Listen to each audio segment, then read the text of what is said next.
Bien, bonjour à tous. Bonjour à tous. Je dois d'abord vous présenter les excuses de Christian Buchet qui, pour des contraintes personnelles, n'a pas pu être là. Et puis, vous rappeler en deux mots pourquoi nous sommes là. Il y a un an a été créée la Direction générale des affaires maritimes, de la pêche, de l'aquaculture en cohérence avec l'existence d'un ministère de la mer ou d'un secrétariat d'État rattaché au Premier ministre.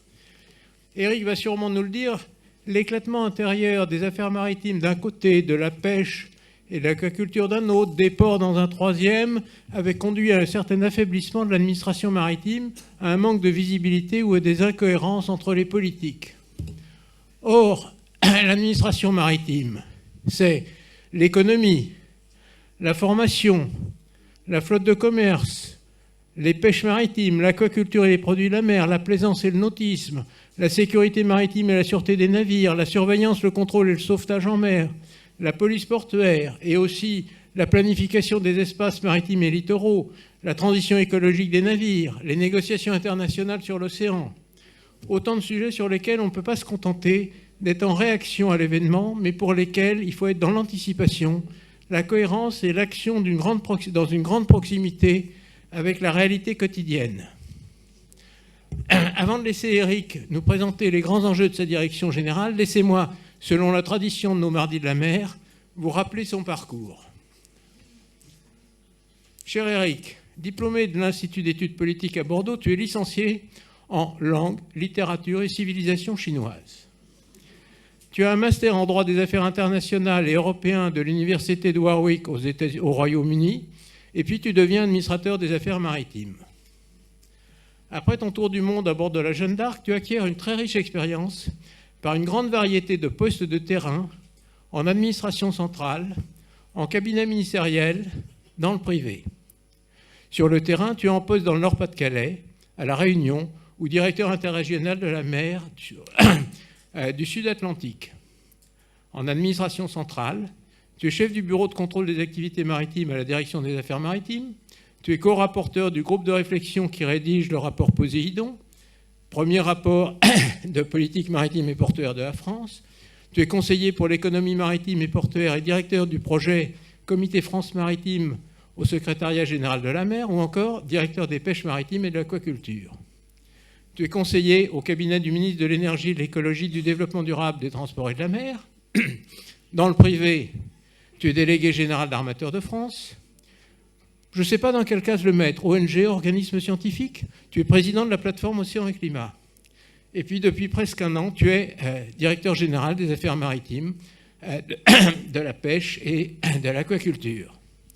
Ces multiples expériences renforcent ses qualités d'homme d'action, de réflexion, de conviction, de négociation et de dialogue au service d'activités maritimes économiquement, socialement et environnementalement durables. Tu allies compétences techniques et qualités humaines. Tu es un grand serviteur de l'État et un ardent défenseur des activités marines, des gens de mer et de l'environnement marin. Merci d'être ce soir parmi nous pour nous parler des enjeux de ta grande direction générale. Merci Éric d'être là.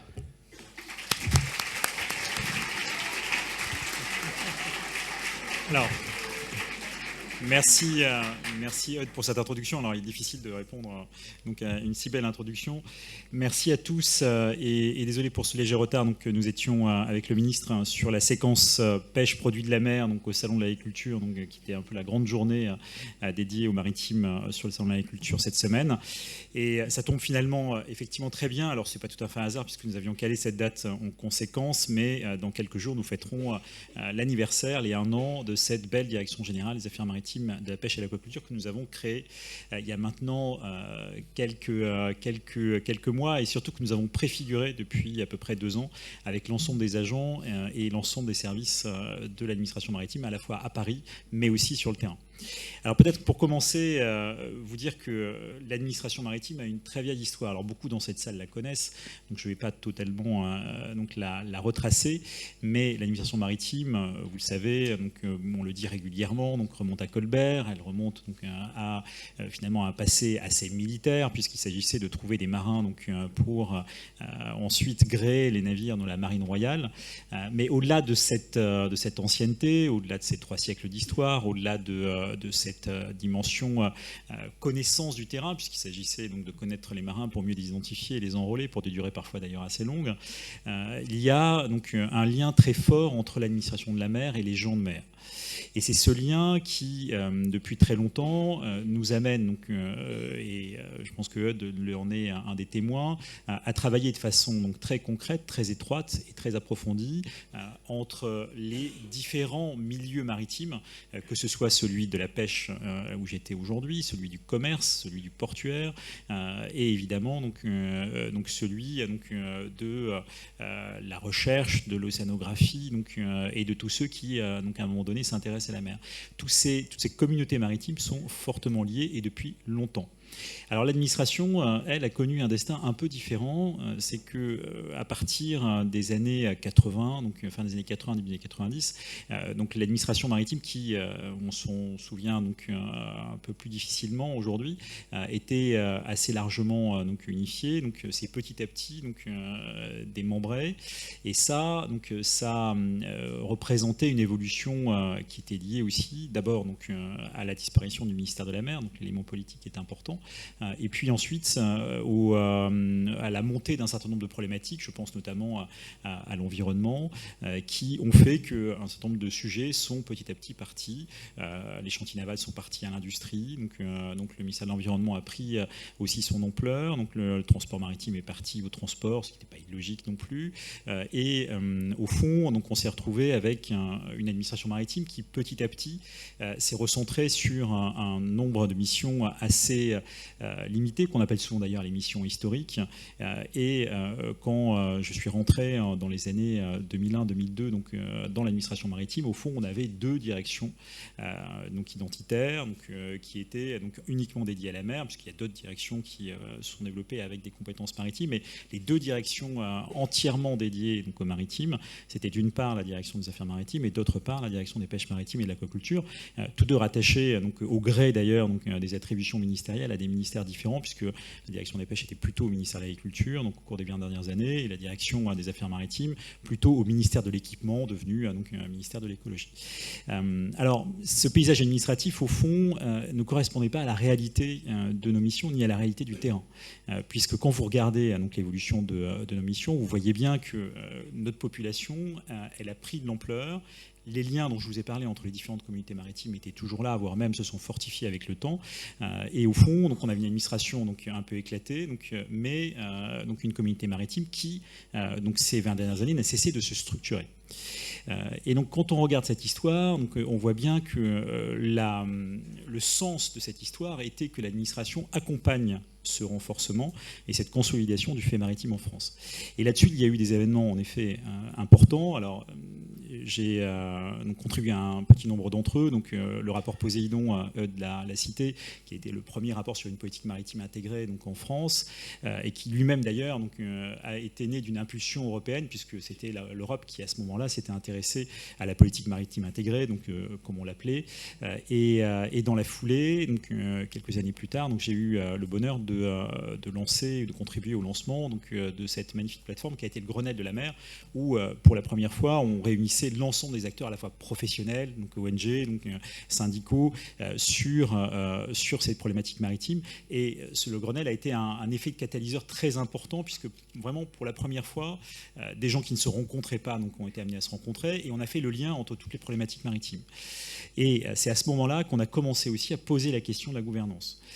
Et on l'a posée d'ailleurs, et c'est intéressant, on l'a posée d'abord donc, par les services déconcentrés, puisque c'est à ce moment-là qu'on réforme donc, les services déconcentrés et qu'on met en place donc, une nouvelle administration de la mer sur évidemment les fondations des anciens services des affaires maritimes, mais avec une volonté de créer des directions de la mer, donc, qui étaient donc des directions d'intégration, donc qui devaient porter donc la planification maritime et donc la politique maritime intégrée, donc avec l'ensemble des sujets donc qui montaient à travers donc ce Grenelle. On a commencé par les services déconcentrés et on a voulu faire dès cette époque-là donc l'administration centrale, et finalement on n'a pas réussi à le faire parce qu'il y avait encore une fois des ministères avec des logiques différentes, donc, et cette intégration ne s'est pas faite à ce moment-là, mais elle a continué donc à progresser, et petit à petit donc il y a aussi des liens qui se sont recréés donc, entre les directions en administration centrale, et la logique d'intégration des services déconcentrés a aussi fait son œuvre. Et puis il y a eu quand même deux événements majeurs. Donc, le premier, c'est donc la structuration du maritime à travers le cluster. Je rends hommage ici au fait que dans ce processus de renforcement de l'administration maritime, certes, il y a une volonté donc, politique, une volonté de l'État, mais il y a aussi une volonté du secteur privé. C'est-à-dire qu'il était difficile de ne pas avoir une administration intégrée dès lors qu'on avait une intégration de plus en plus forte du milieu professionnel. Et à la fois donc, Francis Vallat, donc, qui je sais nous écoute en ligne, donc, mais également Eudes ou Frédéric Moncagny aujourd'hui, sont des gens donc, qui, à travers l'intégration de l'ensemble des acteurs, maritime donc, est divers, donc on le reverra, et ont contribué aussi à imposer donc la montée du fait maritime dans ce pays et en faire, donc, et vous verrez que je reprendrai cette expression donc, à plusieurs reprises, une évidence. Et c'est parce que donc, justement donc le privé a aussi porté donc, ce sujet-là que le politique s'en est aussi donc, à nouveau ressaisi. Et le deuxième élément donc, vraiment fondateur, c'est la recréation du ministère de la mer. Parce qu'à partir du moment où, et donc là, donc, il faut donc attendre 2019-2020, donc, où le président de la République décide de recréer un ministère de la mer de plein exercice, donc il confie à Annick Girardin et, comme vous le savez, à Hervé Berville aujourd'hui.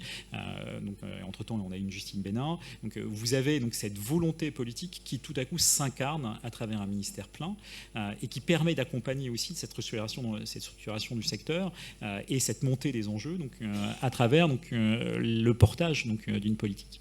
Et c'est parce que quand vous avez donc ce portage politique, vous avez donc nécessairement derrière besoin aussi d'une administration pour aider à la concevoir, donc à concevoir cette politique et à la mettre en œuvre. Et donc cet événement-là, ou plutôt ces deux événements, à la fois donc structuration de la filière et portage politique, donc, ont permis de remettre donc, sur la table donc, le projet de création de direction générale de la mer, puisque c'était le nom initial qu'on lui avait donné, donc, qui était certainement plus simple que le nom DG AMPA donc, que vous voyez aujourd'hui. Mais en tout cas, donc, cette conjonction a amené Annick Girardin assez tôt donc, à reposer, donc, en tout cas, cette capacité à travailler ensemble. Et nous l'avons fait avec mon collègue Thierry Coquille assez tôt, donc moi, directeur des pêches à ce moment-là, donc Thierry Coquille, directeur des affaires maritimes. Et donc, on nous a confié quelques mois plus tard donc, la préfiguration d'un projet de direction générale dont la ministre avait obtenu le principe auprès du président de la République lui-même. Et vous vous souvenez que le président de la République s'était engagé donc, à la fois donc, sur les sujets maritimes donc, lors des assises de l'économie de la mer, mais aussi donc, sur la consolidation de l'administration maritime et le renforcement de la gouvernance des sujets maritimes. Donc voilà un petit peu comment ce sujet-là est revenu. Mais ce sujet est revenu parce que donc, on a été plusieurs, et j'en vois quelques-uns autour dans cette salle et autour de nous, donc, on a été plusieurs à y croire et à y croire vraiment profondément. C'était vraiment un sujet à la fois de conviction, de passion donc, et d'engagement pour donc, un grand nombre d'entre nous et depuis longtemps. Alors, quand je regarde donc le travail qui a été fait pendant la préfiguration, je veux quand même dire que cette création de direction générale, qui pourtant donc, avait attendu un certain nombre d'années, donc, était pour nous tous une évidence. Alors, ce mot-là est important, une évidence, parce que, au fond, quand vous étiez au quotidien sur nos sujets, et en tant que directeur des pêches, je peux en témoigner, donc, en réalité, l'essentiel des sujets était commun à la direction des affaires maritimes et la direction des pêches, et finalement aussi lié à nos services déconcentrés.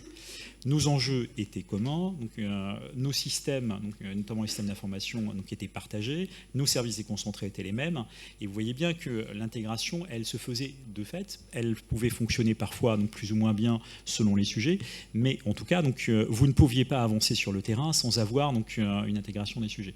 Quand je me déplaçais pour aller voir les professionnels de la pêche en tant que directeur des pêches, donc on parler pendant un quart d'heure, donc 20 minutes, donc des sujets gestion de la ressource halieutique, c'était très bien. Mais ensuite, donc, pendant 1 heure, donc, j'avais le droit donc, au sujet de formation, dont je vous parlerai tout à l'heure. Donc, j'avais le droit donc, au sujet de médecine du travail, de sécurité des navires, de police en mer, donc, voilà, et tous les sujets qui finalement donc, étaient soit ceux des services déconcentrés, soit ceux de la direction des affaires maritimes. Donc, on se retrouvait finalement souvent donc, avec mon collègue donc, Thierry Coquille un peu à contre-pied, puisque donc, l'un devant parler des sujets de l'autre, donc, et finalement donc, pour aussi la bonne efficacité de nos politiques sur le terrain.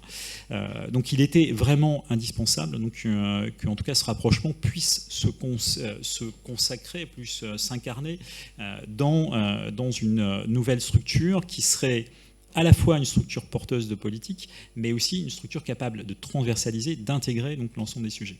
Alors cette direction générale, on l'a vraiment imaginée comme autre chose qu'une fusion. C'est-à-dire que la fusion, comme je le disais, donc elle était assez facile à faire.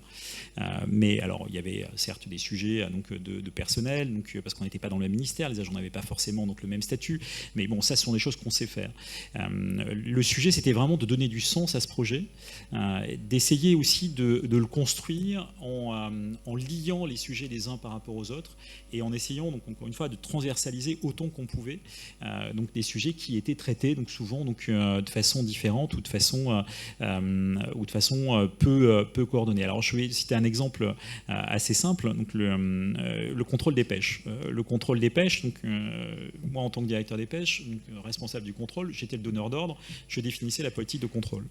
Et vous savez que cette politique de contrôle est importante parce qu'on en rend compte donc, auprès de la Commission européenne et que si on ne remplit pas nos obligations de contrôle, donc, on se retrouve souvent donc, en situation de manquement, ce qui peut conduire donc, à des condamnations de la France.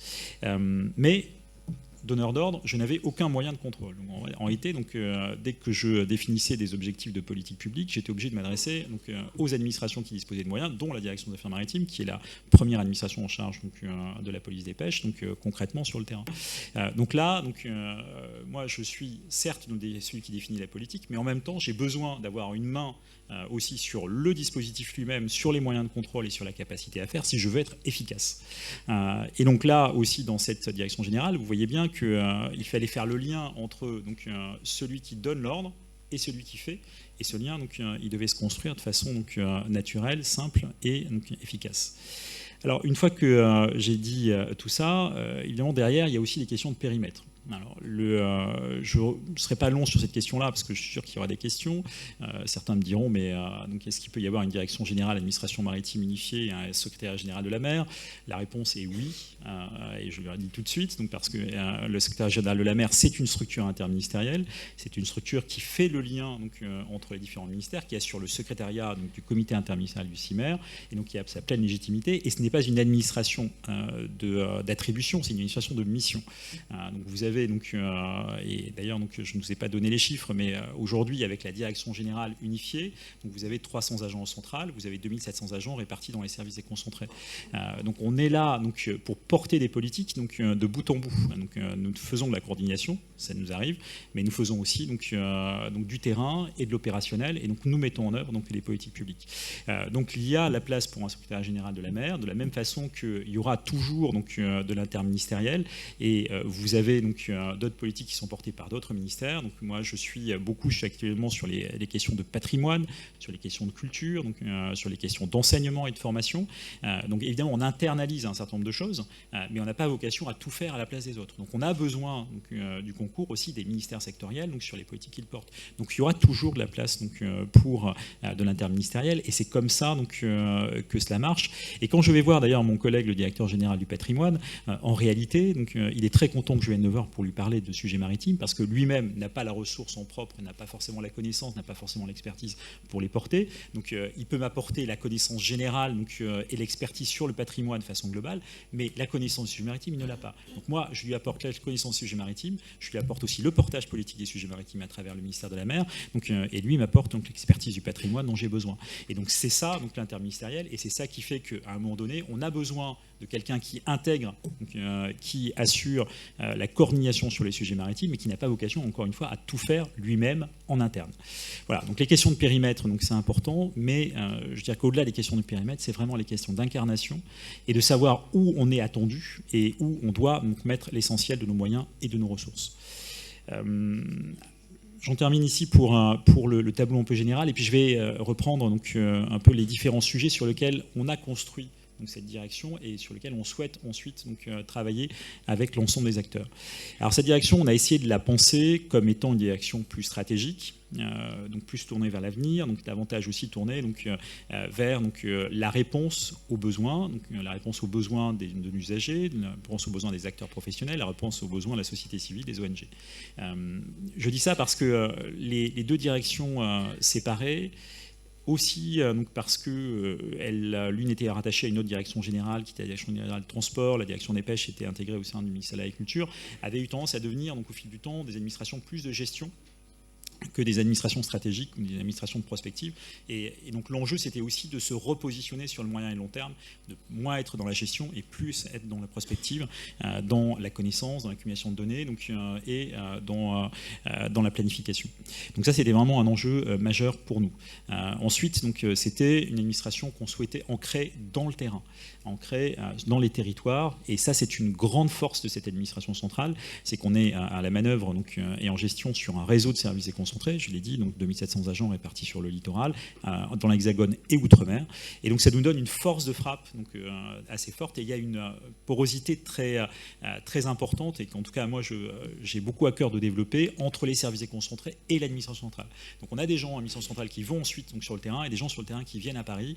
Et ça, par rapport à mes collègues donc, dans d'autres, donc la direction générale donc, d'ailleurs de ce ministère qui est le grand pôle ministériel, donc écologie, équipement, mais aussi des autres ministères, ça c'est une particularité et une force donc, vraiment pour notre administration de pouvoir faire ce lien et avoir donc, tout de suite aussi donc, l'appui de nos services déconcentrés. Et enfin, donc, l'autre aspect qui est important, c'est qu'on a essayé donc, de se positionner là où les acteurs nous indiquaient qu'il y avait des manques, qu'il y avait un besoin ou qu'il y avait donc, des sujets qui étaient en train de monter. Je pense par exemple donc, à la recherche, à l'innovation, donc, et qui étaient mal accompagnés ou mal structurés. Et donc on a essayé de se positionner aussi donc, sur des nouveaux secteurs, des nouveaux segments. Donc, quand on parle tout à l'heure de questions de périmètre, on parle souvent de d'autres secteurs ou d'autres périmètres existants. Donc, mais nous, ce qui nous intéressait, c'est d'être là aussi donc, où on nous attendait. J'insiste là-dessus. Donc, et là où finalement l'administration n'était pas suffisamment aujourd'hui. Alors, je vais reprendre un peu ces thèmes. D'abord, le premier, le plus évident, c'est donc la planification et la politique maritime. Là, je reprends cette idée qu'on devait être une administration plus stratégique, au bénéfice d'un ministère de la mer qui porte une politique, justement, une politique intégrée, une politique stratégique. Et au fond, d'ailleurs, donc, la ministre de la mer, lorsqu'elle a présenté le projet au tout début, a dit « mais je crée une direction générale » qui sera la direction générale de la politique maritime. Elle n'a pas forcément dit donc des GMR, elle n'a pas forcément dit des GEOMPA non plus, mais la direction générale de la politique maritime. Parce qu'on avait un ministère de la mer qui définit une politique de la mer, donc, on avait besoin d'une direction générale qui la met en œuvre. Et vous le savez, Annick Girardin venait de la direction générale des Outre-mer, et elle avait un peu cette idée-là qui est, donc, vous voyez, aux Outre-mer, donc on a une politique finalement des Outre-mer, qui est aussi très intégré d'ailleurs, et un outil d'administration publique qui est à sa disposition pour la mettre en œuvre, pour la concevoir, pour l'accompagner, et donc c'est bien cette direction générale. Donc là, cette direction générale de la politique de la mer, donc cette direction générale de la planification maritime, on l'a donc construit comme étant donc, vraiment donc, une direction générale d'intégration, et c'est dans l'organisation, vous le verrez, donc c'est la grande nouveauté au fond de notre structuration. Vous avez un service pêche maritime et aquaculture, vous avez un service flotte et marin, mais vous avez un service espace maritime et littoraux qui est vraiment le service qui intègre donc, l'ensemble de ces activités, l'ensemble aussi des dimensions nouvelles, et qui propose une planification. La planification, c'est à la fois une planification stratégique, c'est aussi une planification opérationnelle. Elle passe par plusieurs exercices. Donc le premier, qui est finalement l'exercice d'ensemble, l'exercice d'ensemblier, c'est la stratégie nationale mer et littoral. Alors vous me direz, est-ce qu'on a besoin d'une stratégie nationale mer et littoral ? Oui, et si je vous dis ça, c'est parce que souvent on me dit, mais au fond, donc on a plein de stratégies sectorielles. Moi-même, j'en porte donc d'ailleurs à l'échelle de la direction générale un certain nombre, sur le transport maritime, sur la pêche. Tout à l'heure, on était sur l'aquaculture, donc avec les deux ministres Marc Fesneau et Hervé Berville. Voilà, on a un certain nombre de stratégies sectorielles. Sauf que l'ensemble de ces stratégies sectorielles, donc, et vous le voyez bien, donc, si on oublie l'intégration, le lien entre ces politiques, on n'y arrive pas et on se retrouve très vite face à des murs. Parce que l'espace maritime, comme l'espace littoral, sont des espaces donc, occupés, saturés, donc, pour un certain nombre d'ailleurs de ces régions ou de ces zones, et dans lesquelles donc, ces activités sont de plus en plus en concurrence, sont de plus en plus amenées à interagir les unes avec les autres, et sur lesquelles vous ne pouvez pas simplement vous dire on va faire, comme on l'avait fait il y a 10 ans, une planification par exemple de l'aquaculture, sans regarder comment l'aquaculture s'intègre ou interagit avec l'ensemble des autres enjeux. De la même façon, l'environnement doit être pensé dans une stratégie globale. Vous ne pouvez pas concevoir une politique environnementale si vous ne la mettez pas en lien avec l'ensemble des autres activités. Et donc la planification, c'est ça, c'est faire le lien et trouver de l'espace pour tous. C'est donc un enjeu très spatial. Donc actuellement, on a 2 gros sujets qui sont au cœur de la stratégie nationale, mais je dirais il y en a plein d'autres, mais il y en a 2 qui sont mis en exergue par le gouvernement. Le premier, c'est la capacité à trouver les espaces pour les énergies marines renouvelables de demain. Vous savez, le président de la République a annoncé 40 gigawatts, 5 en parc sur la période des 20 prochaines années. Donc on est là à 2040. C'est énorme évidemment par rapport à ce qu'on a aujourd'hui, c'est énorme par rapport à notre espace hexagonal, et ça suppose de travailler sur une carte qui soit pleinement intégrée, où vous mettez toutes les activités existantes, où vous mettez aussi des activités nouvelles. Je pense, par exemple, on parle d'aquaculture, je pense à l'agriculture. Si demain je veux développer l'agriculture, je la mets où dans cet espace? Et ça suppose aussi de tenir compte des espaces protégés, de là où vous voulez, justement limiter l'activité, limiter certaines activités ou toute l'activité.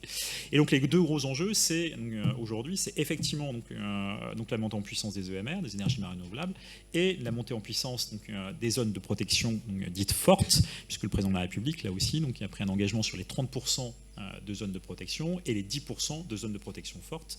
10% de zones de protection fortes, c'est là aussi des zones où normalement il y a très peu ou pas d'activité, assez peu de choses, et tout ça sur un espace, encore une fois, qui est très contraint, puisque vous apercevez que l'essentiel, à peu près 2/3 des activités sont aujourd'hui sur l'espace 06000, et si on va jusqu'au 12 000, c'est-à-dire jusqu'à la mer territoriale, on a 80% à peu près de l'activité qui est concentrée dans l'approche bande côtière. Évidemment, si vous allez au-delà des 12 000, vous retrouvez beaucoup plus de capacité à faire, beaucoup plus de liberté, mais vous voyez bien que la pression, elle est sur la bande côtière. Donc c'est cet enjeu-là d'organiser la cohabitation, d'organiser le lien entre les activités que doit promouvoir la planification, et c'est ce qu'on s'emploie à faire avec l'ensemble des collectivités, avec l'ensemble des acteurs, pour proposer demain une carte de l'espace qui nous permette d'avoir à la fois nos activités nouvelles, nos activités historiques,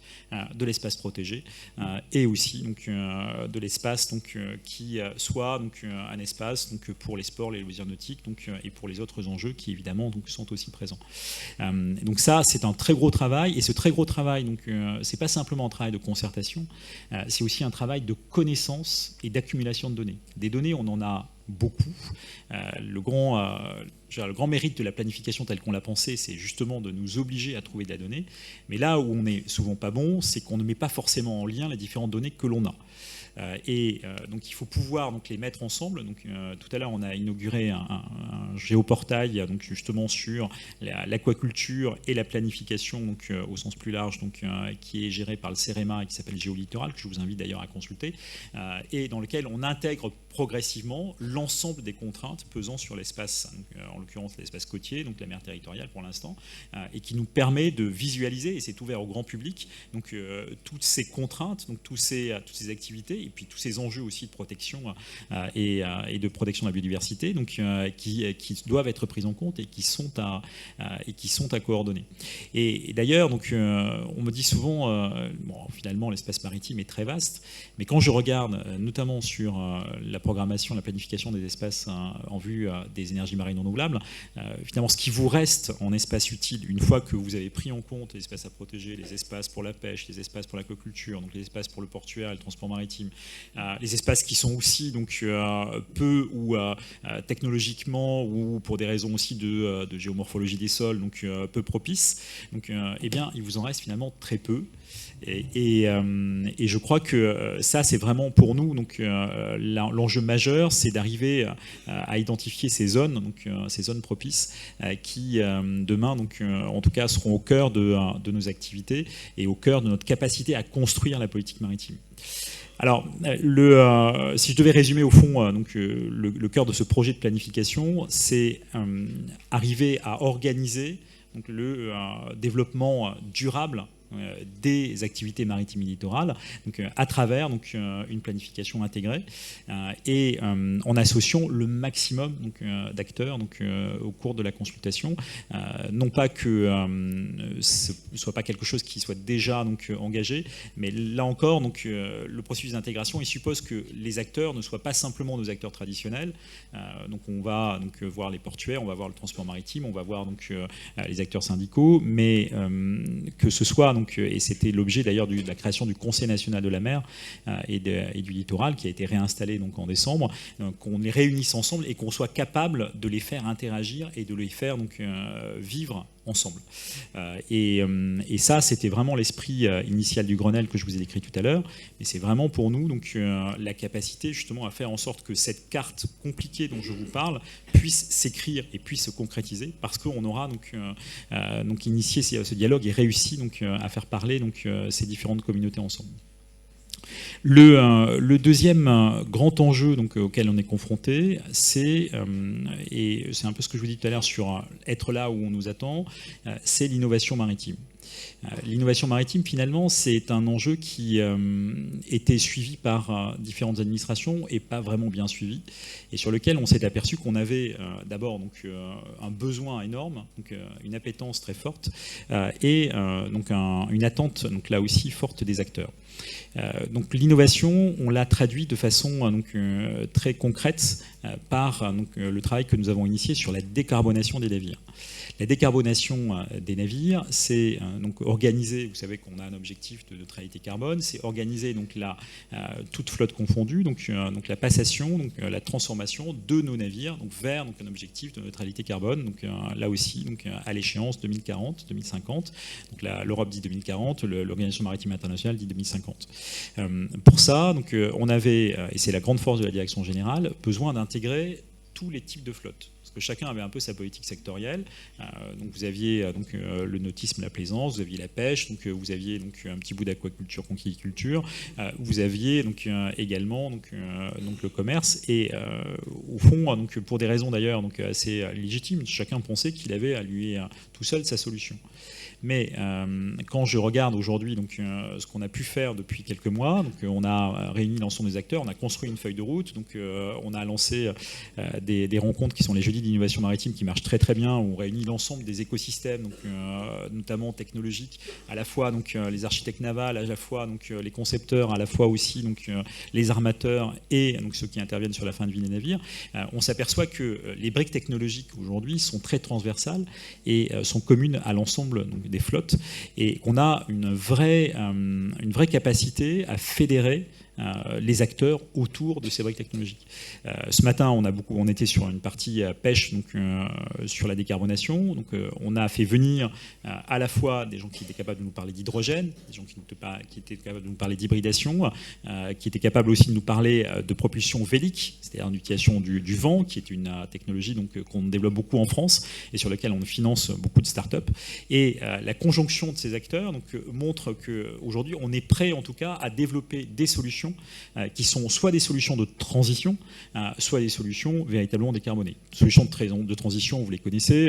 J'étais à Cherbourg la semaine dernière donc, pour l'inauguration d'un nouveau navire au GNL. Typiquement, on est sur le gaz naturel liquéfié, on est sur donc, de la propulsion hybride, donc, par exemple du diesel électrique. Voilà, donc on est sur des solutions de ce type-là. Mais après, donc, on est aussi aujourd'hui capable donc, de financer donc, d'accompagner donc, des navires donc, propulsion hydrogène, des navires donc, propulsion électrique.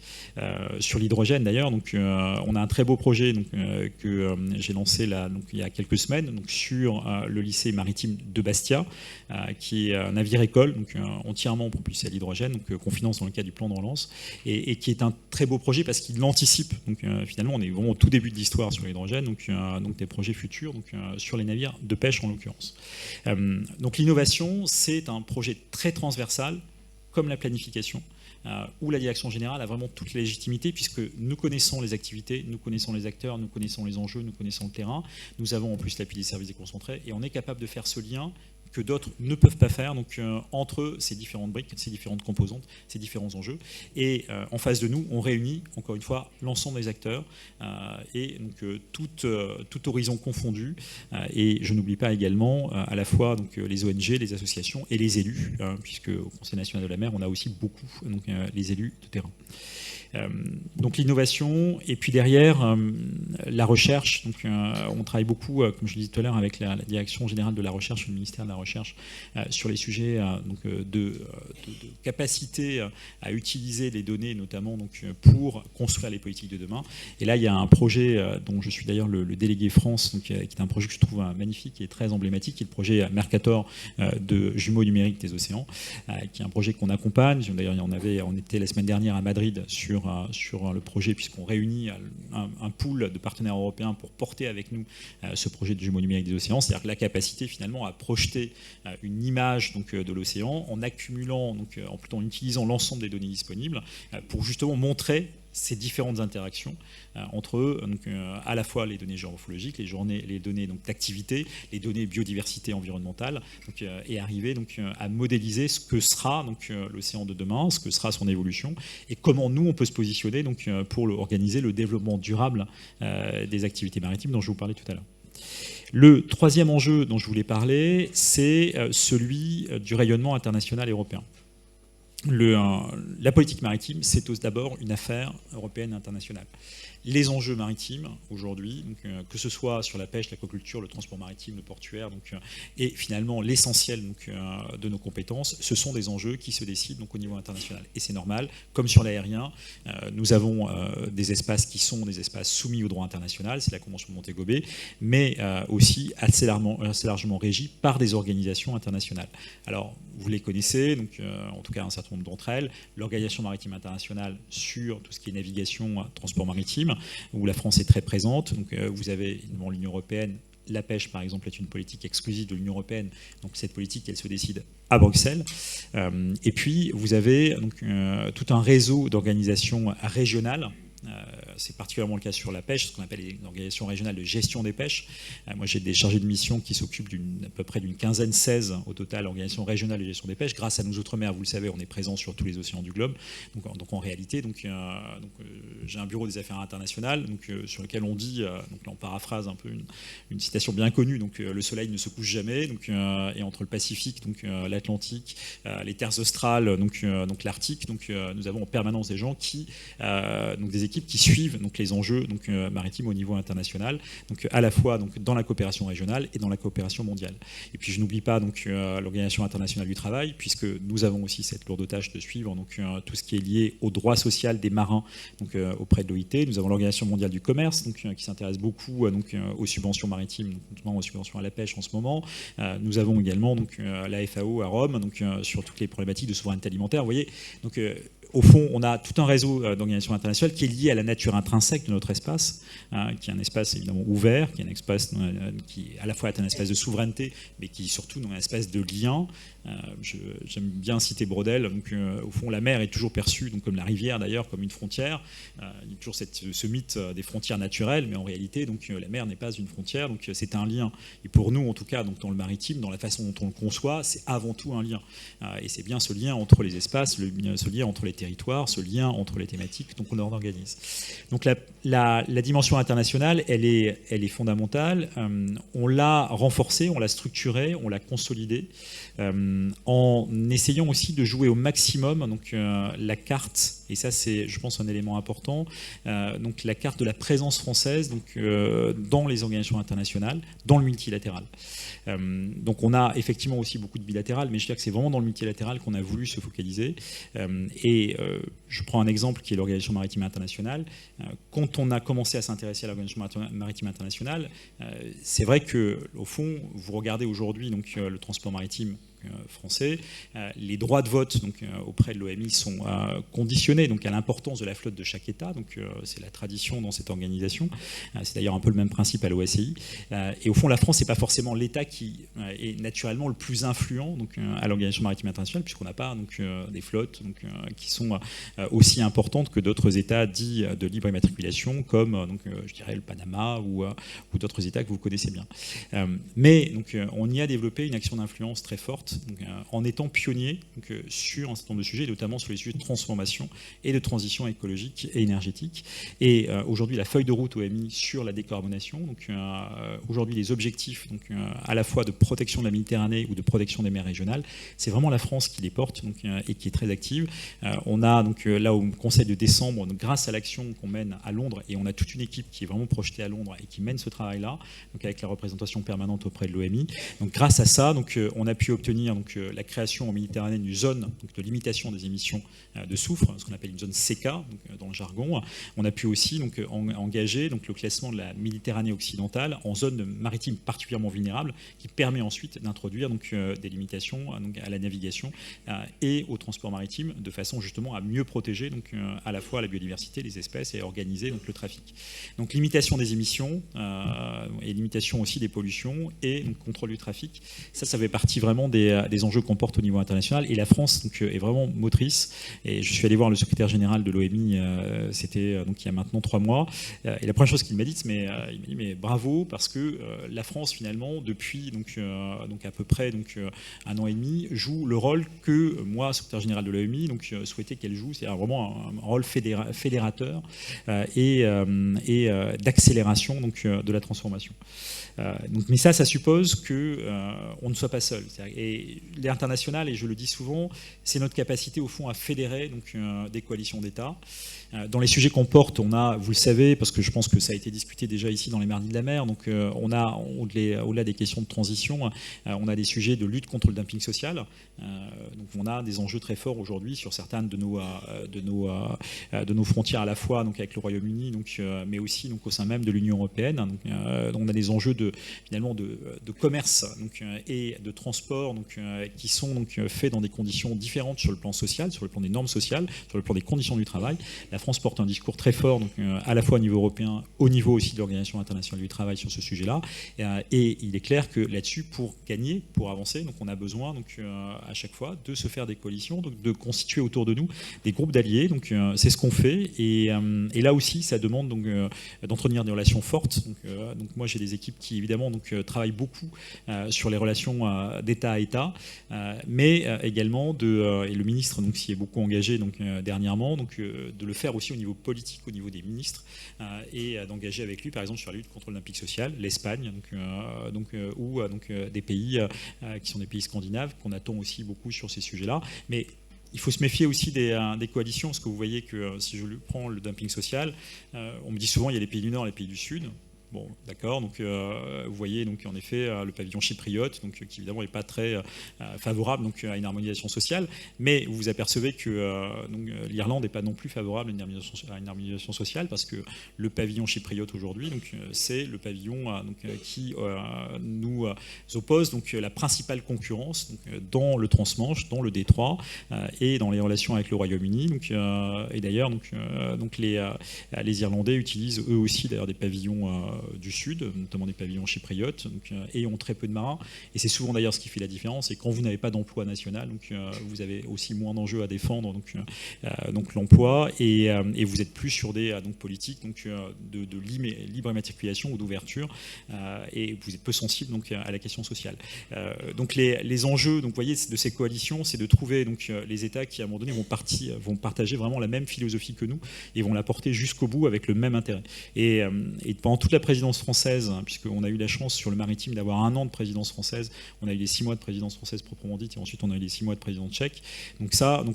À la fois sur la pêche, sur le transport maritime, sur la formation, on a vraiment porté ces enjeux pour à chaque fois avoir les bonnes coalitions, qui ne sont pas toujours les mêmes, mais qui peuvent nous permettre ensuite d'obtenir gain de cause dans les organisations internationales. L'autre enjeu dont je voulais vous parler, qui est le 4e, c'est l'attractivité des métiers. Quand je regarde tous les secteurs dont j'ai la charge aujourd'hui, le point commun, c'est que on ne trouve pas donc, de main-d'œuvre qualifiée, on ne trouve pas donc, suffisamment d'emplois pour fournir nos métiers. Donc on est la plupart du temps, alors il faut s'en féliciter d'ailleurs, hein, sur beaucoup de nos enjeux, donc sur du plein emploi. Donc on a beaucoup de plein d'emploi, donc on a du plein d'emploi d'ailleurs au transport maritime, on a du plein d'emploi à la pêche, on a du plein d'emploi sur nos chantiers. Donc on est dans une situation finalement dont on devrait tous se réjouir collectivement en disant voilà, donc on a des activités finalement où nos jeunes trouvent tout de suite et plutôt à bonne rémunération de l'emploi. Oui, mais ça signifie en réalité derrière qu'on a beaucoup de mal à faire venir des jeunes sur nos métiers aussi. Alors on n'est pas les seuls, hein, mais sur mes lycées maritimes, puisque donc j'ai la charge de la formation maritime, sur l'école nationale supérieure maritime, mais aussi sur les métiers liés au chantier naval, liés à l'industrie, et bien à chaque fois qu'on cherche de la main d'œuvre, à chaque fois qu'on cherche à faire venir des jeunes, on s'aperçoit que finalement cette main d'œuvre soit n'est pas attirée par nos métiers, soit n'y vient pas suffisamment, ou alors qui vient mais s'en va. Et donc là, on a un gros effort à faire sur l'attractivité. Alors, avec des enjeux qui sont un peu différents, évidemment, quand on parle d'attractivité à la pêche, c'est pas tout à fait celle au commerce, mais ça signifie quand même globalement que, premièrement, il faut parler positivement de nos métiers. Parce qu'on a quand même des images qui ne sont pas toujours extrêmement positives. Si je vous dis, est-ce que vous voulez travailler demain à la pêche, évidemment, vous allez me dire, c'est pas un métier d'avenir, c'est un métier où on gagne mal sa vie. Mais je pense que vous pourrez aussi me dire un peu la même chose sur d'autres métiers, alors qu'en réalité, tout ça est faux, évidemment. Les conditions de travail sont, à bord des navires sont quand même différentes de celles qu'on a pu connaître il y a 20 ans, même si le taux d'accidentologie est peut-être légèrement plus élevé que dans votre secteur, mais en réalité, vous avez des conditions de travail qui sont nettement améliorées. Vous avez aussi des rémunérations qui sont plutôt favorables. Si je prends l'exemple de la pêche, la rémunération d'entrée, on est autour de 2300 €, ce qui est quand même un salaire plus que raisonnable. Et ensuite, vous avez aussi des perspectives qui vont très vite, qui sont très intéressantes. Et vous avez en plus sur nos métiers de plus en plus des carrières polyvalentes, c'est-à-dire que vous allez commencer sur des métiers de marin, par exemple, et ensuite vous allez finir sur des métiers au siège, sur des métiers d'assurance, des métiers de courtier, des métiers liés à l'ingénierie ou à la sécurité ou à la certification, et qui sont des métiers finalement qui vont vous permettre de continuer plusieurs carrières derrière les carrières maritimes dites classiques. Donc on a des choses à raconter, on a des choses à dire. Pour faire venir des jeunes, il faut qu'on arrive à sortir de nos viviers traditionnels ou historiques. Pendant trop longtemps, je pense qu'on est resté sur des populations littorales qui étaient acquises au métier de la mer. Donc il faut qu'on aille chercher en Alsace les futurs marins de demain. Il faut qu'on aille chercher des femmes, c'est quand même la moitié de la population. Donc c'est quand même dommage qu'aujourd'hui on en reste sur des populations très masculines. Et donc il faut qu'on arrive à faire venir d'autres profils vers nos métiers si on veut arriver à remplir nos objectifs. Et tout ce que je vous dis sur le développement de l'économie maritime, sur le développement des activités maritimes, et on a des potentiels aujourd'hui extraordinaires sur les énergies marines, sur le commerce. Le transport maritime se développe avec des croissances à 2 chiffres, vous le savez. Tout ça ne servira à rien si derrière je n'ai pas les marins, si je n'ai pas la main-d'œuvre, si je n'ai pas les emplois sédentaires à terre qui feront vivre nos métiers. Et ça, globalement, c'est vraiment aujourd'hui le principal mur auquel on est confronté. Et c'est là-dessus qu'on travaille énormément avec nos établissements, avec la mise en réseau des lycées, avec le travail que l'on fait avec l'éducation nationale pour essayer de trouver les jeunes très tôt, aller les chercher, aller leur donner l'envie de la mer dès le CM2, dès la 6e. J'ai une fille qui actuellement est en 4e, donc moi je suis très heureux qu'en 4e, ça c'est quelque chose qu'on a obtenu il y a maintenant 5 ans, et bien vous avez le maritime au programme de 4e. La dernière fois j'étais en réunion avec sa professeure de géographie qui me disait il y a des choses qu'on ne fera pas cette année, on n'aura pas le temps, et elle me dit notamment le maritime on n'aura pas le temps. Je dis non, je dis non, c'est pas possible, non là madame, voilà, on va se présenter, on va parler un petit peu, mais il y aura du maritime au programme cette année. Mais pour montrer que ce combat-là, il commence très très tôt, et il doit commencer très tôt. Et puis il y a aussi, mais je ne vais pas rentrer trop dans le détail, il y a plein d'autres sujets qu'on doit traiter en matière d'attractivité. Je vais prendre un exemple auquel je pense beaucoup d'entre vous n'auront pas forcément eu l'idée de penser, c'est le lien avec l'accès au logement.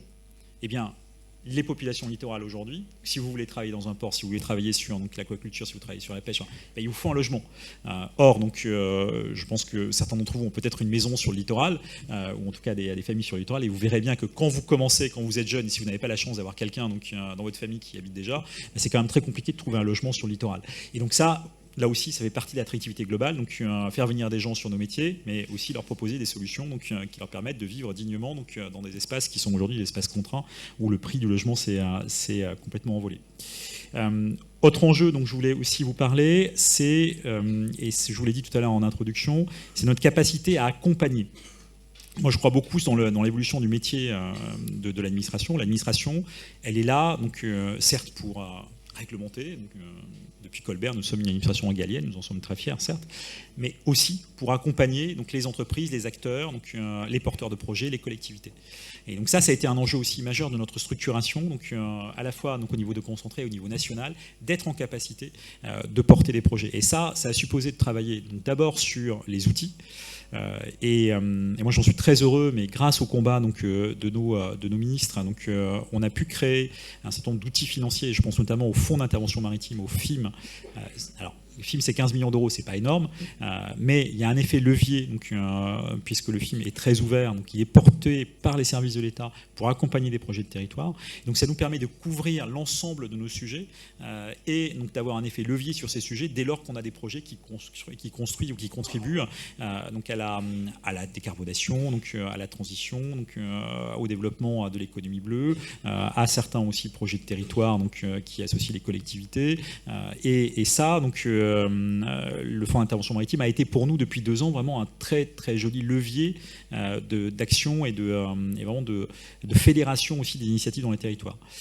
On a aussi construit à travers le plan de relance plusieurs actions. Alors certaines sont passées puisque c'était le plan d'action notamment pêche et aquaculture, mais on a réussi aussi dans le cadre du plan tourisme d'inscrire 2 volets, chacun doté de 30 millions, qui sont très intéressants et qui sont là aussi, je pense, très structurants pour le littoral. L'un, c'est ce qu'on appelle le projet Sentier du littoral, où on rénove l'ensemble de ces itinéraires parcours sur le littoral, et à travers ça évidemment aussi un accès au patrimoine maritime, un accès aussi au port, un accès également aux espaces de plage, aux espaces côtiers. Donc il y a tout un aspect aussi valorisation et portée à connaissance, sensibilisation du public.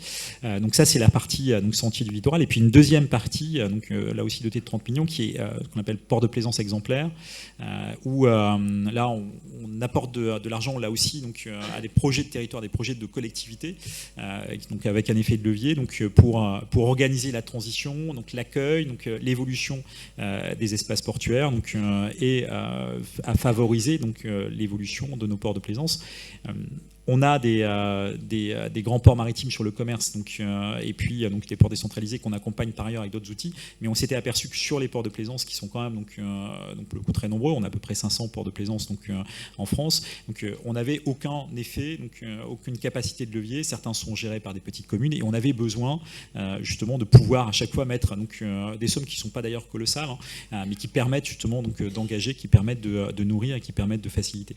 Donc on a développé ces leviers-là, qui sont des leviers vraiment d'action territoriale. Et puis on a nos leviers traditionnels comme le Fonds européen pour les affaires maritimes, la pêche et l'aquaculture. On est autorité de gestion de ce fonds structurel européen. D'ailleurs, je veux dire que je m'en suis aperçu avec le fonds d'ajustement Brexit, qu'on a mis en œuvre également.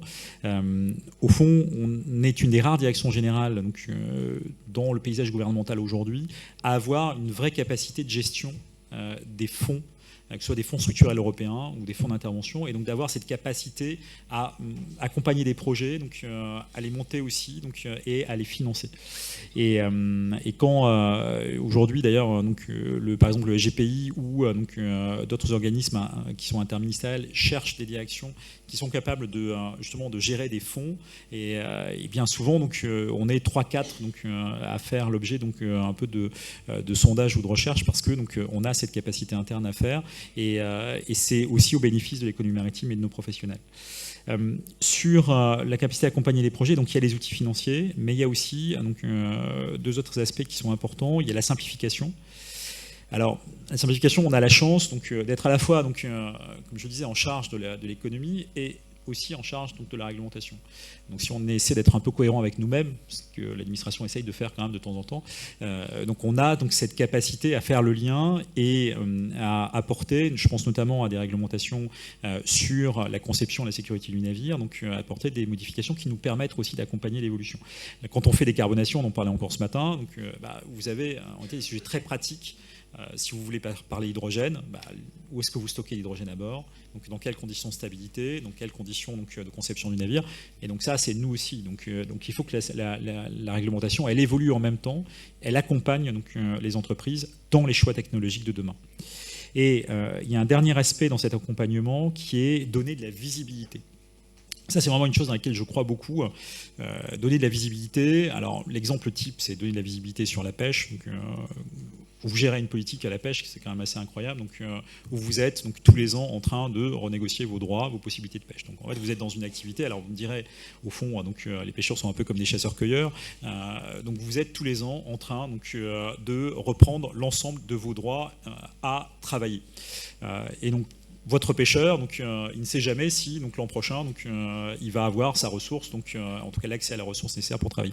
Et donc donner cette visibilité-là, c'est travailler par exemple sur la pluralité des quotas avec Bruxelles, qui est une initiative que la France porte donc, avec d'autres pays européens. Et c'est essayer de redonner, donc, en tout cas, donc, des projections à 3 ans, 4 ans, donc 5 ans, donc, et pas simplement donc, à l'échelle d'une année. La visibilité, c'est aussi donc, assurer la stabilité des politiques publiques. Alors moi, j'ai un très bel exemple de ça, je trouve que c'est dans ce qu'on porte, et finalement, c'est une politique qu'on a portée dans la durée, donc elle n'est pas simplement la politique de la direction générale aujourd'hui, c'est la politique de promotion du pavillon français. Je vous l'ai dit, le pavillon français partait finalement d'une situation qui était assez dégradée il y a à peu près une quinzaine d'années, et donc les législateurs de l'époque avaient créé ce qu'on appelle le registre international français pour essayer donc, de relancer donc, ce pavillon français. Alors, il y a tout un paquet derrière donc, ce registre international qui petit à petit s'est étoffé, s'est consolidé. Vous avez donc un paquet fiscal donc, avec ce qu'on appelle la taxe au tonnage. Alors si vous voulez qu'on y revienne après, donc, je pourrais vous le réexpliquer. Donc un dispositif de suramortissement qui est lié à la taxe au tonnage qui permet d'investir, donc qui est de sécuriser l'investissement.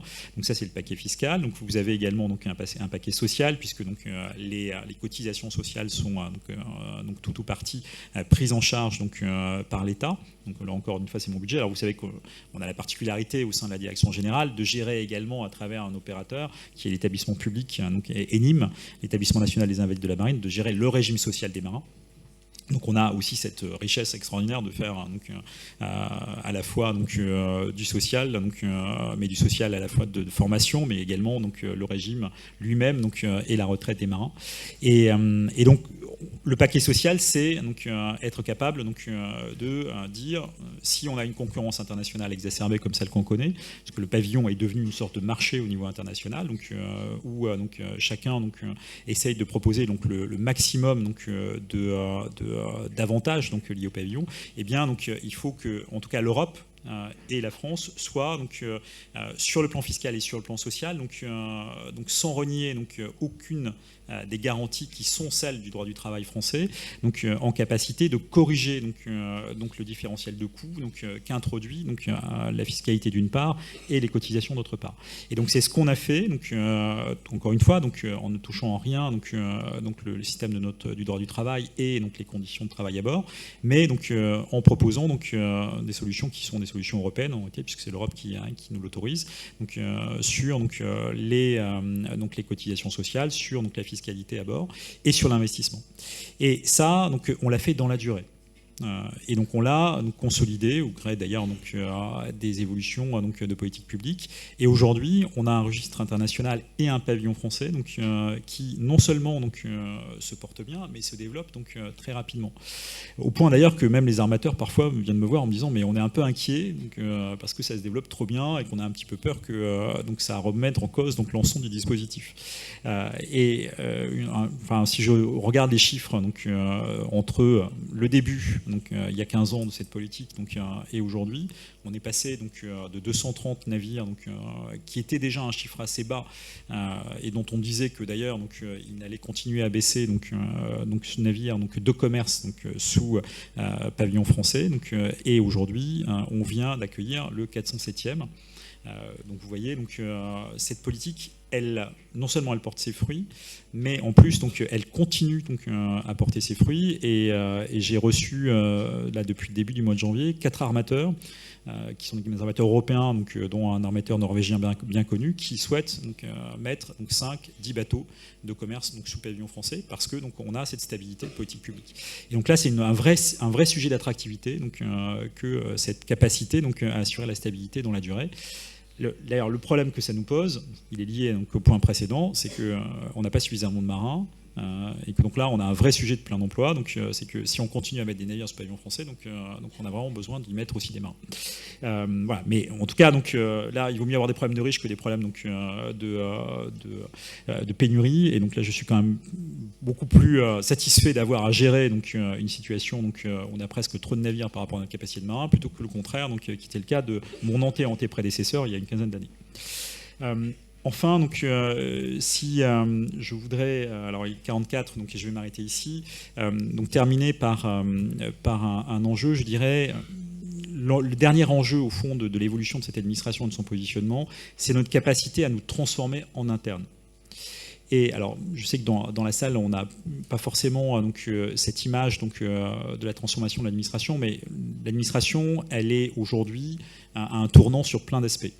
D'abord, on a donc un chantier RH qui est colossal. Donc là, d'ici 5 ans, moi, je vais perdre à peu près 3/4 de mes effectifs. Donc ça signifie que d'ici 5 ans, moi aussi, comme d'ailleurs donc, sur les métiers que je vous ai décrits tout à l'heure, je vais devoir recruter, je vais devoir trouver des experts, je vais devoir trouver de la compétence et je vais devoir les former. Et ça, c'est pas forcément évident. Donc je suis pas certain que l'administration soit toujours donc, hyper attractive, mais ce dont je suis certain, c'est sur certaines de mes compétences, sur des sujets particulièrement emblématiques sur lesquels je souhaite donc, moi me doter de compétences. Je vais notamment parler d'ingénierie, on parlait tout à l'heure de décarbonation, donc de conception, donc de gens très pointus aussi sur les systèmes d'information. Et bien, toutes ces compétences-là, je vais avoir du mal à les recruter, donc je vais avoir du mal donc, à les trouver, parce que ce sont déjà des compétences qui sont très recherchées dans le privé. Moi, en tant que gestionnaire public, donc j'ai pas forcément donc, les mêmes facilités donc, à jouer sur les rémunérations, et je vois d'ores et déjà que quand je cherche quelqu'un avec des compétences pointues, donc je ne le trouve pas. Et alors, je ne parle même pas donc, d'autres compétences donc, que je suis aussi amené à utiliser, je pense, dans les subdivisions des phares et balises, donc, à des compétences donc, là, de nature très opérationnelle. Je pense donc, à la peinture, je pense à la métallurgie, je pense aux électriciens. Donc, j'ai aussi toutes ces compétences-là dans mes services. Et là, c'est pareil. Aujourd'hui, aller chercher un électricien pour les faire venir dans l'administration, donc c'est extrêmement compliqué. Donc je sais que j'ai un mur devant moi qui va être un mur RH donc pour renouveler, consolider donc mon administration. Et puis donc la transformation aussi numérique qu'on a initiée, qui est très forte au sein de la direction générale, on a là aussi une intégration totale des systèmes d'information, c'est qu'on les gère à notre niveau. Donc d'ailleurs, c'est géré à Saint-Malo. Donc j'ai une centaine d'agents à Saint-Malo qui gèrent donc les systèmes d'information donc maritimes. Et bien là, donc leur modernisation, donc leur capacité à les faire évoluer, leur capacité aussi donc à les faire interagir avec l'écosystème, donc avec l'ensemble des acteurs. Ça, c'est vraiment donc aussi une priorité majeure. J'ai besoin de ressources internes pour ça. Et vous savez que c'est pas la mode de faire appel donc à la ressource déléguée, donc ou à des cabinets externes. Donc j'ai besoin de la trouver chez moi et j'ai besoin de la faire venir chez moi. Et donc pour ça, donc là aussi, donc j'ai des portails qu'on est en train de mettre en place qui sont des enjeux magnifiques. Je pense notamment à l'espace numérique du maritime qui intègre l'ensemble des applications à destination du marin, que ce soit donc, sur donc, son métier, que ce soit sur sa retraite, que ce soit donc, sur sa qualification, sur ses formations, sur ses titres. Donc voilà, un portail qui est complètement intégré à l'échelle de la direction générale. Et donc ça, c'est un magnifique projet. Mais ça, ce magnifique projet, donc j'ai l'argent pour le faire. Par contre, je n'ai pas forcément donc, aujourd'hui donc, les compétences en interne pour le mener à son terme. Et donc ça, c'est vraiment un point de préoccupation majeur. Et j'ai un autre sujet donc, et qui, dans le chantier interne, donc, est là aussi fondamental et qui, je pense, fait le lien avec au fond, tous les sujets du mardi de la mer, c'est que j'observe aussi sur le terrain, dans mes services déconcentrés et puis dans mon administration, une perte d'expertise, une perte de sens maritime. Et ça, donc, là aussi, il faut que je le retrouve, il faut que je le redonne d'une autre façon. C'est-à-dire que au fond, on est parti d'une situation où on avait une administration maritime très maritime, peut-être trop d'ailleurs, hein, parce que donc on pouvait lui reprocher d'être parfois un peu trop fermée sur elle-même. Et là, donc j'ai beaucoup de mal à retrouver donc des gens qui sont vraiment donc connaisseurs du monde maritime, experts du monde maritime, et au fond, l'interministérialisation, la transformation de l'administration, la création de services très transversaux a eu aussi comme conséquence que les maritimes d'hier ne sont plus aujourd'hui présents dans les services et que souvent les acteurs viennent me voir en me disant mais on n'arrive pas à être suivi, on n'arrive pas à avoir d'interlocuteurs, on n'arrive pas à avoir nos points d'entrée. Et donc il faut qu'on arrive à les recréer, soit nous, avec des plateformes mutualisées, soit en reformant là aussi des compétences maritimes au sein de nos services déconcentrés. Voilà ce que je voulais vous dire. Alors, on a esquissé finalement un certain nombre d'enjeux. À l'échelle de la direction générale, au fond, la principale conclusion que j'en tirerais, c'est qu'on est un petit groupe, une petite équipe de passionnés. Et si on fait ça, si on s'est engagé dans cette structuration, si on s'est engagé dans cette construction, c'est qu'on y croit profondément. Donc on croit, nous tous, profondément dans le développement de l'économie bleue demain, dans le développement de l'économie maritime, dans la prise en compte des enjeux maritimes, dans la montée du fait maritime dans ce pays. Et si on le porte au niveau international, si on le porte au niveau national, si on le porte sur le terrain quand on se déplace, c'est parce que on est vraiment persuadé, et je pense que c'est ça aussi le sens de la création de la direction générale, comme de la recréation du ministère de la Mer, c'est qu'on est persuadé que c'est un sujet d'avenir, que c'est un sujet porteur, et c'est un sujet sur lequel on a encore beaucoup de choses à écrire ensemble, avec un certain nombre d'acteurs présents d'ailleurs ici dans la salle, mais en tout cas vraiment cette conviction-là, elle nous anime au quotidien et de façon extrêmement profonde.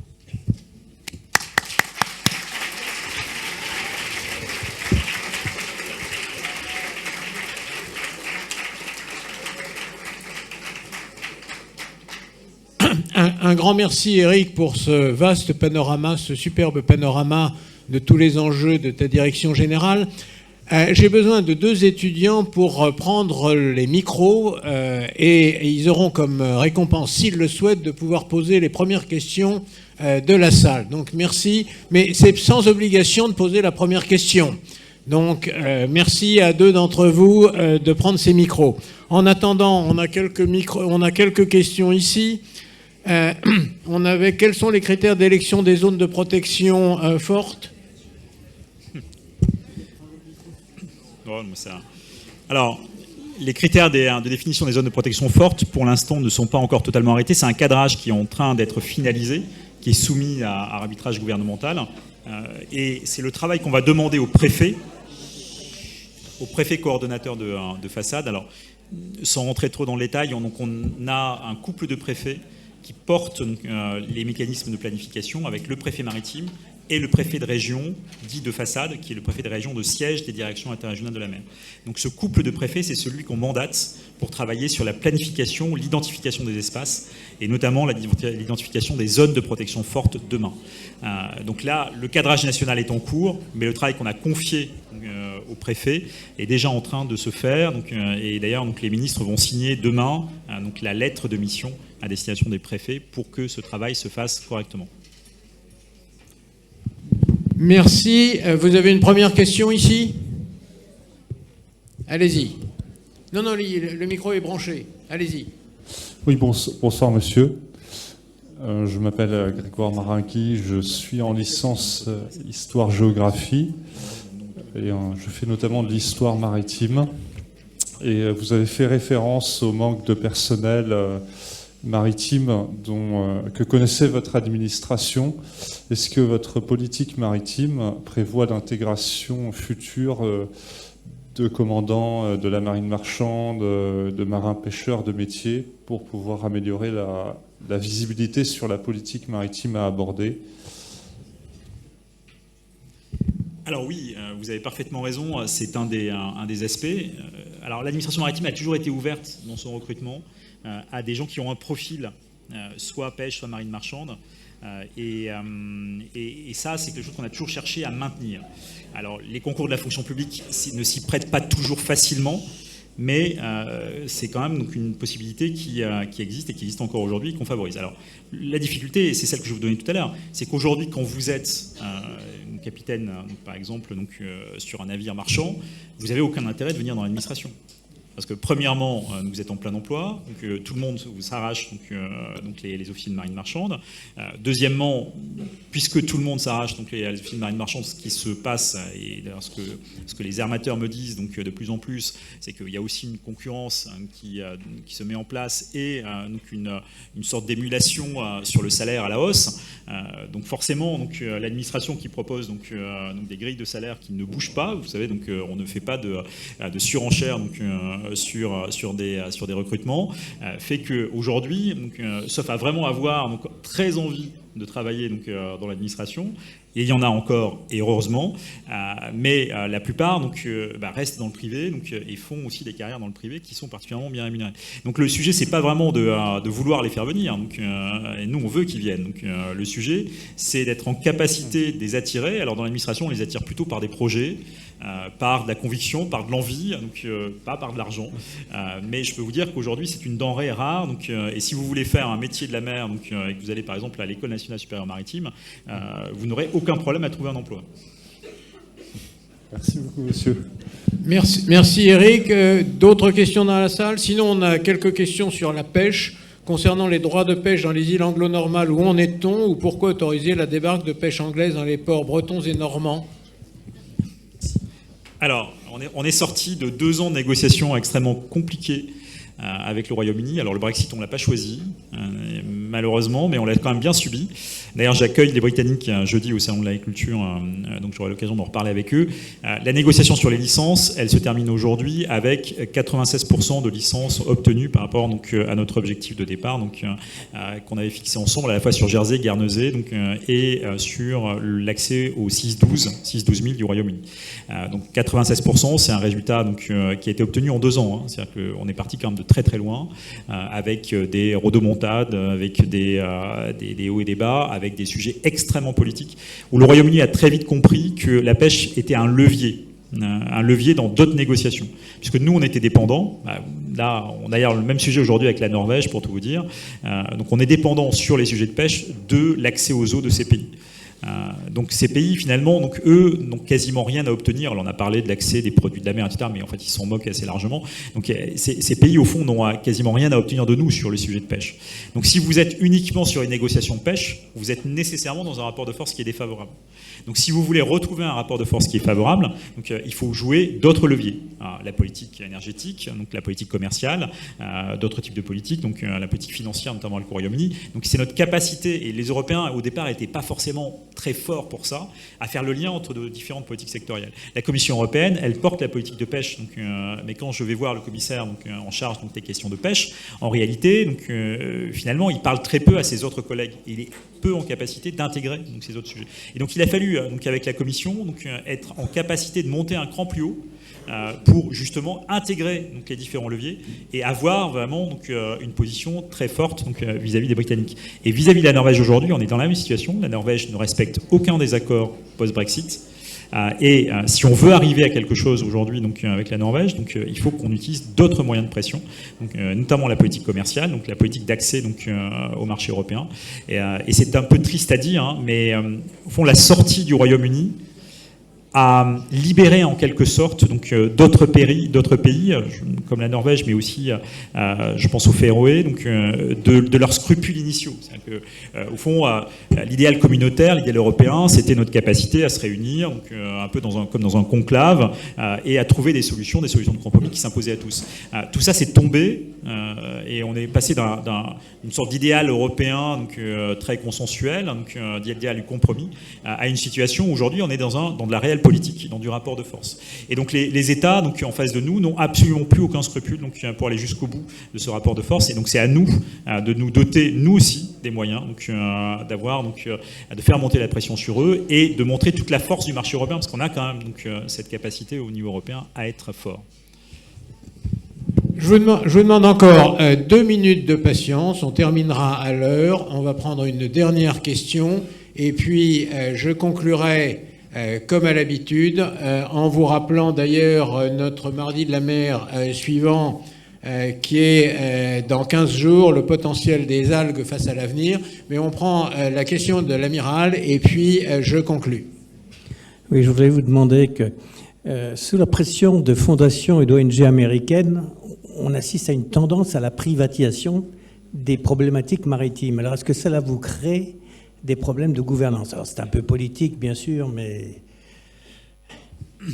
Est-ce que vous avez un exemple précis, hein? Oui, l'achat de l'île de Nauru, de l'île de Palau par la Pew Foundation. Alors, est-ce que ça nous pose des difficultés, nous, au niveau français? Non, parce que notre position est très claire et parce qu'on est en capacité aussi de faire face donc, à des instruments financiers, même énormes donc, au niveau international. Est-ce que ça introduit donc, des biais politiques? Certainement. Mais quand je vois aussi la négociation internationale en cours, notamment sur la haute mer, hein, ce qu'on appelle BBNJ, eh bien, je vois quand même que les États donc, sont d'accord sur les grandes lignes essentielles. Et en tout cas, la privatisation que vous évoquez n'est certainement pas donc, à l'ordre du jour, ou en tout cas, elle n'est pas favorisée par un grand nombre d'États, ou un nombre suffisant d'États pour changer la donne internationale. Donc certes, il y a des États qui se positionnent sur ces sujets, il y a aussi des États qui se positionnent donc, mais on l'a vu historiquement sur le transport maritime, sur des pratiques, comme je disais, donc, de normes donc, environnementales ou sociales extrêmement basses, donc, voire qui ont complètement délégué donc, leur gestion politique donc, à des acteurs privés, hein, parce qu'il y a ça aussi. Donc, moi j'ai quelques interlocuteurs donc, dans des États dits de complaisance, donc, où en fait vous n'avez pas d'État, vous avez une administration qui en réalité est une société privée. Donc ça existe, mais c'est pas ça qui mène le jeu au niveau international aujourd'hui. Et je peux vous dire que nous on est très attentifs donc, à conserver ce leadership des États responsables donc, et des États qui ont une idée aussi donc, de la politique de demain et donc de cette capacité de prospective dont je vous parlais. Donc c'est un fait, mais c'est un peu comme les ONG donc, que je reçois. Vous avez des ONG qui aujourd'hui sont des ONG avec qui on peut travailler, donc avec qui on peut construire un discours. Et vous avez des fondations qui sont extrêmement impliquées et avec qui donc, on en fait un travail remarquable. Et puis vous avez aussi, donc, mais comme dans tout débat, donc, des gens qui ont des positions extrêmes, des gens qui ont des positions donc, qui sont parfois donc, absolument pas ouvertes au débat donc, ou à la capacité donc, de discuter. Et là, nous États, donc, il nous appartient aussi de poser des limites et de dire donc, on défend donc, à la fois l'intérêt général, donc, on défend donc, un développement durable, mais on défend aussi donc, les activités économiques. Et donc c'est cet équilibre-là donc, dont on est garant. Donc, et on ne tombe pas donc, dans les excès donc, de langage, dans les discours radicaux, donc, dans les facilités, donc, qui sont parfois donc, évidemment plus faciles donc, à comprendre pour le grand public. Donc, mais je crois beaucoup qu'avec de la pédagogie, avec de l'explication sur tous nos sujets, y compris sur des sujets qui sont polémiques comme la pêche, on arrive donc, quand même à entraîner avec nous un maximum de gens donc, et à construire donc, des politiques durables. Voilà, nous allons terminer à l'heure, donc on va s'en tenir là pour les questions, mais certains pourront peut-être poser des questions plus directes à Eric. Je voudrais le remercier vraiment de nous avoir montré comment la transversalité qui a été permise par la mise en place de cette direction générale permet d'avancer sur tous les grands enjeux qu'il nous a illustrés, tous ces grands enjeux de cette direction générale sur laquelle le soleil ne se couche jamais. Merci Eric.